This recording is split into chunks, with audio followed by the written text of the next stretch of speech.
What's up, guys? It's Chris here, reviewing the game for the Chiefs and Colts. If you're new around here, I have post-game coverage of each and every Chiefs game, so go ahead and hit that subscribe button now so you don't miss a thing. And make sure to like and share this video with all the Chiefs fans that you know.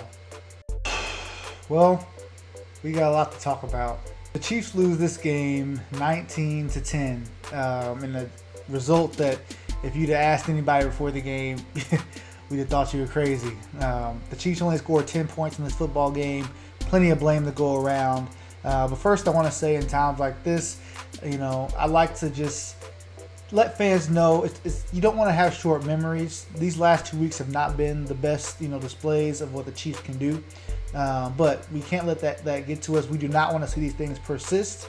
And I'll get into that next week. Is a very big week. We need to show what we're capable of in a lot of different areas, because there is some areas to be concerned. I mean, to think about how bad our defense was last year, I really don't understand how the defense could be pretty much the same as it was. And again, guys, I don't want to be a dead horse with this. I've been talking about this over and over the past 2 years, but I've never seen a defense like this. I've never seen linebackers get run over by running backs as consistently as I see with the Chiefs defense. I never see running backs tapping their feet and just, walking up the field until they're just waiting for someone to hit them, but just hiding behind their block. Like, no one even wants to hit these guys. I mean, anybody could run against this team. It is incredible that we've been able to carry over these linebackers in that same just spirit against the run. How is no one stopping the run? These are NFL defenders. These are some of the most feared men in the world. We need to be able to stop somebody. We need to be able to hit somebody in the mouth. Again, but this is coming after last season. We've had a year to remove this from our system. We've had a year to replace these backers and these D linemen to stop the run. How can we not stop the run? We can't commit to stopping these backs. It's any and every back. It's not Ezekiel Elliott. It's not Saquon Barkley. This is any and everybody. I don't care if his name is Johnson, Smith, Care, whatever it is. He is running against the Chiefs defense.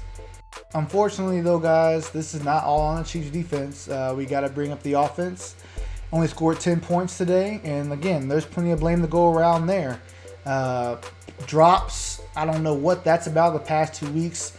Along with the defense, we've seen just the ball security for both catching the football and losing the football. I brought up in the game last week, Sammy Watkins dropping a touchdown, which at the time, a lot of people brushed it off as, oh yeah, the guy just knocked it out of his hands. But now if you just add it into everything we've seen, nobody is hanging on to the football. Guys are dropping the football. They're fumbling the football. I mean, I don't know what that's about, but someone needs to correct it. There's no way we can go into the next game and have our guys still losing the football as frequently as they have been the past 2 weeks.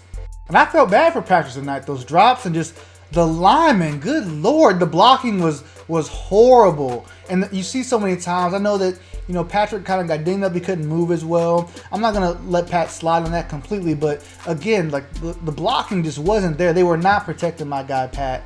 But, let's get into Patrick, though, real quick, because I want to talk about it. I love Patrick.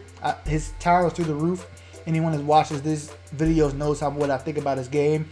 But it's undeniable that these last 2 games have been probably the worst 2-game stretch of his career. And, the injury excuse, I can't really give him, because if I'm going to give him that, he would be less than the player that I think he is. If I'm going to give him the excuse that, some ankle foot injury that is not limiting him from playing the game, he's still out there able to run and throw, I'm not going to be able to give him that excuse.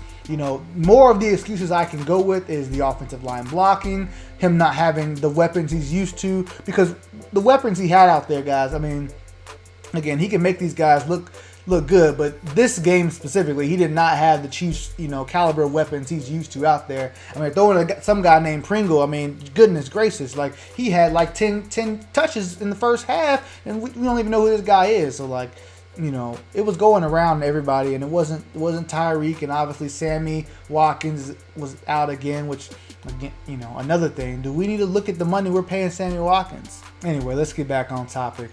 With great power comes great responsibility. So with Patrick, we expect so much out of him. Even last game, they were talking about, oh, this was a bad game, but his numbers said this. I like to watch the game. All of us watch the game. You know how someone played. We can look at how Pat has played these last 2 weeks, and even if the numbers said they were good, we can be like, no, that's less than what we expect from Patrick, which it has been. So don't, trust your eye. Patrick hasn't played his best, even though there's been bad blocking, some drops. He's missed some guys. He's had to throw the ball and float some balls because he didn't make the correct reads. I mean, things have happened out there for him, and he's fine. This is not, again, I am fine with Pat. Patrick is the best player in the league. This was a team loss tonight. We did not play well on either side of the football. Again, if we're not going to be able to block for Pat's not going to be able to do too much. So we just got to be better. This was very disappointing because we were expecting a lot in this game, Sunday Night Football. I know the city was live. Everybody that was there was super hyped. I was talking to some of the fans. They were ready. We were expecting an explosive game tonight, at least 37 points. Shoot, but didn't quite go as well. We got to get ready for next week, guys. I will have a pregame talk about next week over on my Instagram page. Make sure you guys go follow that. But for now, like this video, share it to all your Chiefs fans, subscribe please, and I'll be back with you guys next week. Sorry for a little shorter video this week. It was a later game, but I hope you guys enjoyed. And again, follow me on Instagram for more for Chiefs throughout the week.